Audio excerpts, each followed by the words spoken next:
एक बदबख्त औरत अपने बच्चों की मौजूदगी में आशिक के साथ बेड पर मौजूद है और उसका शौहर घर में दाखिल हो जाता है। फिर शौहर को उन मासूम बच्चों के सामने कर दिया जाता है। यह भी इंतहाई अफसोसनाक वाकया सराय आलमगीर के इलाका में पेश आया, जहां पर इस बदबख्त औरत ने ऐसी फहाशी की, जुल्म की तमाम हदों को पार कर दिया। अपनी 11 साला बच्ची की मौजूदगी में वो अपने आशिक के साथ ताल्लुकात इस्तवार करती है, फहाश हरकतें करती है। मासूम 4 साला बच्चा भी यही दास्तान एक ही कमरे में बैठकर देखता रहता है और जब वालिद ऊपर से छापा मारता है तो फिर उसे बेदर्दी के साथ ये औरत अपने आशिक के हमरा कर देती है। ये वाकया बेनकाब कैसे हुआ, इसकी तमाम तफसीलात जो घर वालों ने बताई। मियां इमरान अरशद इस प्रोग्राम को करने के लिए सराय आलमगीर जब पहुंचे तो वहां पर बहुत से घिनौने वाकयात का इंकशाफ हुआ। ये कब से नाजायज ताल्लुकात बनाए हुए थे इस बदबख्त खतून ने और अपने बच्चों के सामने इस तरह का बड़ा जुल्म करती रही है। मियां साहब की जुबानी आपको सुनाते हैं। मियां साहब शुक्रिया, तो आपने वक्त दिया। लेकिन ये कौन कौन सी स्टोरीज, कुछ दिनों से मैं अपने प्रेस क्लब के इलेक्शंस की वजह से काम भी नहीं कर पा रहा और मुझे पता भी नहीं कि स्टोरीज चल क्या रही हैं, तो ये जब मैंने सुनी है और आप इन वाकयात को कवर करके आए हैं तो परेशानी में मुब्तला हो गया। एक वो बदबख्त औरत अपने 3 बच्चों को मार रही है, वो भी सराय आलमगीर से ताल्लुक है उसका। इस औरत ने भी इंतहा कर दी, अपने बच्चों के सामने इस तरह की हरकत। 11 साल की बेटी के सामने वो अपने आशिक को बुलाती है घर में और उसके साथ रंग रलियां मनाती है, फिर अपने शौहर को कर देती। क्या हो रहा है मुआशरे में? सलमान, ये इतनी इंदुरनाक बात है। मैं बच्ची से मिला, बच्ची मुझे कहती है कि मैंने कहा कि तुम्हारी अम्मी जब ये सब कुछ कर रही होती थी तुम्हें पता था? उसने कहा मुझे पता था। मैंने कहा आप कहाँ होती थी? कहती इसी बेड पे मैं बैठी होती। वहीं पे? हाँ, उसी बेड पे मैं बैठी होती थी। उसी बेड पे मेरा छोटा भाई 4 साल का बैठा होता था और माँ हमारी अपने आशिक के साथ मौजूद हुआ करती थी। मैंने कहा कि तुमने कभी अम्मी से बेटा नहीं पूछा? तो बच्ची कहती है अम्मी मुझे कहती थी हमने इसको करना है। सुने, हाँ, अच्छा। बच्चे को ये बताया हुआ है कि ये जिसके साथ मैं मिल रही हूँ, जिसके साथ मेरी मोहब्बत की मुलाकात हो रही है, घर में एक ही कमरा है ना, और रात को वो मिलने आता है। खामद 12-1-2 बजे के करीब आता है, ठीक है, क्योंकि वो एक होटल में वेटर है, काम तो वो पैदल आता है। उसके पास सवारी नहीं है। अच्छा, साइकिल भी नहीं है? नहीं, वो पैदल आता है, बेयर फिटेड भी उसको कई दफा आना पड़ा। अच्छा। और घर में उसको अक्सर औकात दीवार फलांग कर आना पड़ता है। अच्छा। क्योंकि बाद में पता चला कि बीवी तो किसी और के साथ मसरूफ, मतलब दरवाजा ही नहीं खोलती। वो बच्ची कहती है दरवाजे नहीं खोलती थी ना। अच्छा। बच्ची कहती है कि हमें माँ ये कहती थी कि हमने इसको करना है, मैंने सही, तो मैं इसको करना है, इस वजह से मैं इसको अपने करीब रख रही हूँ। अच्छा, अब क्यों कर रहे हैं आप ये सवाल? किसको करना है? आशिक को। अच्छा, बच्चों को ये कहा हुआ था? बच्चों को ये कहा हुआ था आशिक को। अच्छा, क्यों? कर खामद, कर तो खामद को दिया, बच्चों के बाप को। इस वजह से करना है कि बच्चों को भी ये बात पता है और पूरे इलाके में ये बात पता है कि इसी आशिक जैन के साथ ये खातून एक दफा भाग गई थी। अच्छा, भाग गई थी। ओके। बच्चे लेके। अच्छा, बच्चे ही लेके? ये भी बच्चे लेके भागी थी। अच्छा। अब जब ये बच्चे लेकर भाग गई तो लोकेशंस ट्रेस करवाई गई, लोकेशंस में पता चल गया, पुलिस गई, साथ ये साहब गए, वाजिद गए, मकतूल जो है यानी खामद गया, इन्होंने जाके छापा मारा और इन्होंने जाके बच्चे भी रिकवर किए, बीवी भी रिकवर की और ठीक है वापस आ गए। सराय आलमगीर में वापस आ गए? नहीं, ये किसी और मकाम पर भाग गए थे। ये गालिबन सिंध की तरफ। अच्छा, सिंध की तरफ। ठीक है। जब ये वापस लेकर आए तो बीवी ने तरले मिन्नतें की, माफियां मांगी।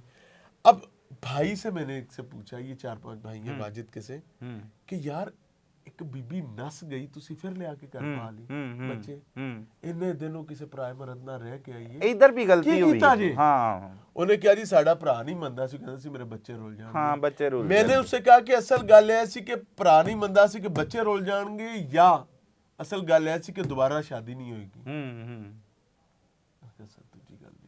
हाँ, गुरबत दी वजह तो, गल भी सही है, गुरबत दी वजह, वो बिल्कुल गरीब आदमी। हाँ, और उम्र उसकी अब थोड़ी बड़ी हो गई थी और उसको ये भी था कि ये गई तो मेरी बीवी नहीं को मैंने नहीं मिल, किसी ने कोई स्वाड़ी नहीं देनी। ठीक है। ये साहब अपनी जिंदगी की सबसे बड़ी गलती ये करते हैं कि उस औरत को लाकर घर आबाद करते हैं, ठीक है, जो कि अपने ताई वो समझने कि मैं एक अच्छा इकदाम करूं और मकतमा नजर ये है कि 2 बच्चे जाया होने से बच जाएंगे। बच्ची है, बेटी है और साथ बेटा है। बिल्कुल ऐसा। खामद वेटर है, रात को 12-1 बजे होटल से फ्री होकर आता है शदीद ठंड में, और अक्सर औकात मामूल है कि जब वो घर का आके बाहर का दरवाजा नॉक करता है तो दरवाजा ही नहीं खुलता। ओए होए होए।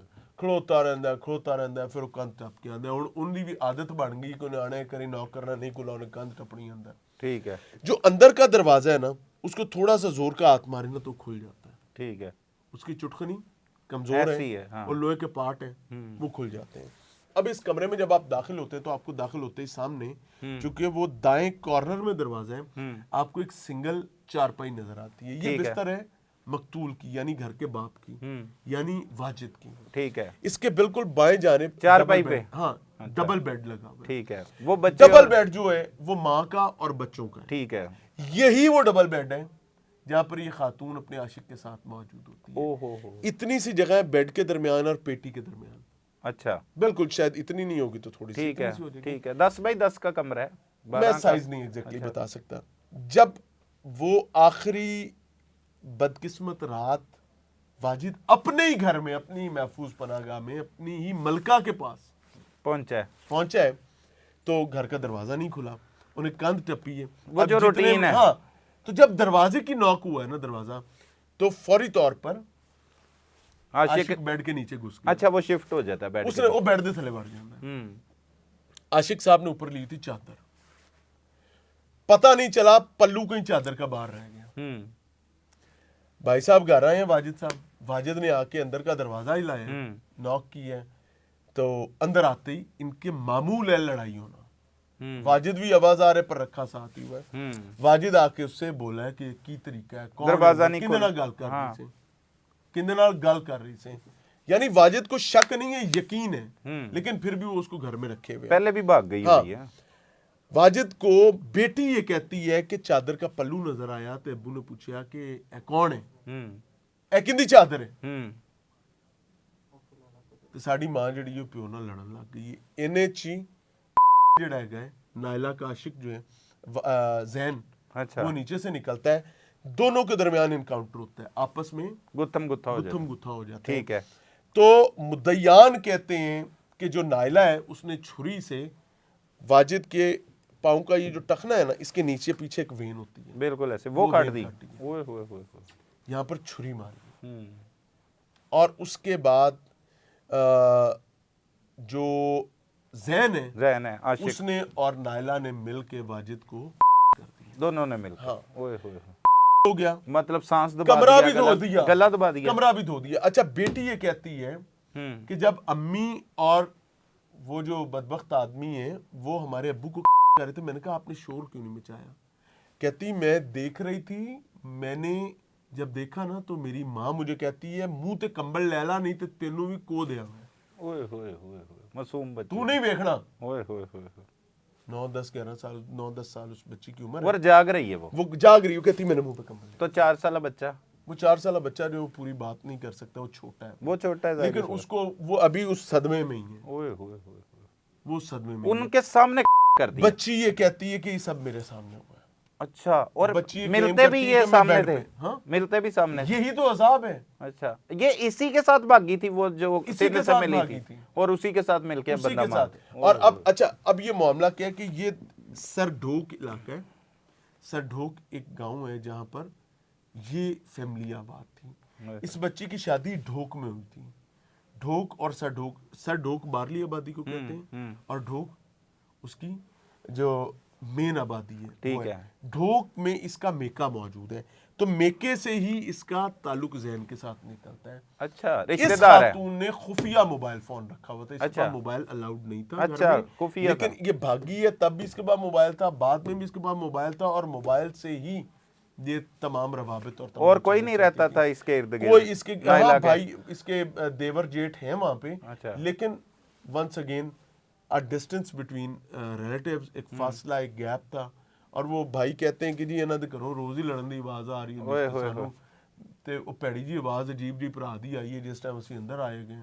वो अच्छा, आप चेक करें, घर से भाई होने की आवाज आ रही है, भाई दीवार के पार सुन रहा है, ताल्लुकात खराब थे तो वो नहीं ना आ सका, वो अपने कोर भरा ले गया ओए होए होए उन्हें उधर जाके उन्होंने दसिया कि उधर अजीब अजीब आवाज़ां आ रही हैं, उन्हें क्या लड़ रहे होने में। लेकिन फिर जब ये आए हैं तो कहते हैं कि हमने देखा तो हमारे भाई का तकरीबन अदमोया भाई पड़ा हुआ था ओए होए और मुलजिम भाग गया। ओए होए होए, बड़ा ही अफसोसनाक वाकया मियां साहब। ये मुआशरे में हो क्या रहा है, क्या वजूहात है, औरतें इतनी जालिम क्यों बनती चली जा रही हैं? सरफहाशी, गंदी नज़र, गंदा ताल्लुक, इसको आप जिस्मानी लज्जत की बीमारी कहें, इसको आप वो जो नॉर्मल हमने समझ लिया ना, ये कौन सी बड़ी बात है, टेलीफोन पे ही तो बात होती है, ये यहाँ से शुरू होने वाला मामला। यहाँ से ये आगाज तमाम औरतें और तमाम मामलात जो है उसमें नॉर्मल चीज जो है ना वो ये है टेलीफोन। ओए होए होए, टेलीफोन पे बात करना, टेलीफोन पर, यहाँ से बीमारी शुरू। ये अल्लाह पनाह अता फरमाए। और मैं कहूँगा कि भाई अगर किसी खातून या मर्द को कहीं ऐसा शायबा भी पहुंचे, भाई अलहदा हो। बिल्कुल। ये दोनों मुल्ज़िमान पकड़े गए, ये दोनों मुल्ज़िमान ही पकड़े गए। दोनों और मुल्ज़िमान उससे भी बड़ी बात आपको बताऊं, वो जो हमने पिछला वाकया डिस्कस किया है ना जिसमें बच्चे मारे हैं, बच्चे मरे, वो इतनी बदबख्त माँ है, वो कहती है कि मेरे आशिक को छोड़ दो, मैं मुझे सजा देनी। अच्छा, उसको नहीं देनी। अच्छा, उसके इश्क में इतनी मुब्तला है कि मेरे जड़े बच्चे तेन मारे ने मैं मारे, तो वो बाकियों को जो मिलने जाती है बस ऐसा ही है। वो खैर है, वो बदबख्ती खैर है। नॉर्मल हो गया ना सर, नॉर्मल हो गया। ओए होए, इस औरत का भी यही अजाब है। ये क्या कह रही है? ये औरत भी दीदा दलेरी के साथ समझ रही कि उसने जो किया है ठीक किया। वो कहती ठीक की है मैंने, वो नॉर्मल समझ रही है उसको, यार केड़ी बड़ी गल सी। ओए होए होए, वो अपने खामंद को बुरा समझती है कि मेरा साईं चंगा नहीं सी, इसो या तो मेनू बार मुंह मारना। ओए होए होए होए। नाज़रीन, आपने ये इंतहाई अफसोसनाक वाकया सुना।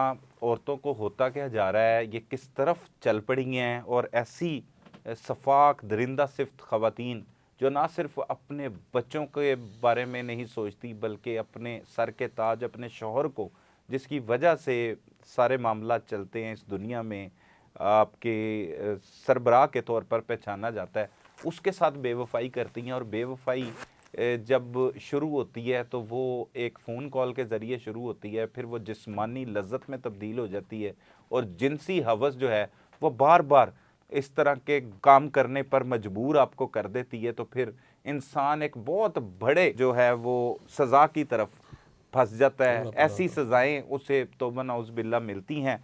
और उन मर्दों के लिए भी ये एक पैगाम है जो अपनी बीवियों को ये सब कुछ करते हुए पकड़कर सिर्फ इसलिए चांस दे देते हैं कि वो मेरे बच्चों की परवरिश करेगी, या मां नहीं होएगी तो की होएगा, ते मतलब मैं नहीं छड़ सकता, मेरी पता नहीं शादी होनी है कि नहीं, कौन मिलेगी। तो ये ज़िंदगियां तो मिल जाएंगी, आपकी ज़िंदगी बच सकती है, आपके बच्चों की ज़िंदगी बच सकती है। अगर ऐसी कोई बदबख्त औरत किसी को पता लग जाए कि वो ऐसे उसके मामलात हैं, तो इस चीज़ की इजाज़त इस्लाम भी देता है कि आप उसे तलाक दे सकते हैं, और तलाक दे के अपनी ज़िंदगी को पुरसुकून तरीके से गुजार यहाँ सकते पर हैं। एक बात करना चाहूँगा सलमान, एक चीज़ याद रखें, दीन इस्लाम इंतहाई क्लियर है कि अगर उसके लिए बड़ी वईद सुनाई गई है उस मर्द के लिए जो अपनी औरत से तंग है लेकिन वो उसको तलाक नहीं देता, इतना तंग है कि वो कुड़ता रहता है, जलता रहता है, मरता रहता है, लेकिन वो उसको तलाक नहीं देता। क्यों? आज मुझे ये बात समझ आई है, मुझे ये बात समझ नहीं आती थी, मुझे आज समझ आई है। क्योंकि अगर पहले मामले में बाबर के साथ ताल्लुकात का शायबा होने पर इस खातून को रुखसत कर दिया जाता तो ये बच्चे ना मरते। बिल्कुल। दूसरा वाकया, अगर नायला को घर से भाग जाने के बाद जैन के इश्क में पागल हो जाने के नतीजे में वाजिद रुखसत कर देता तो आज वाजिद छोड़ देता, उसे उसके हाल पे छोड़ देता तो जिंदा रहता।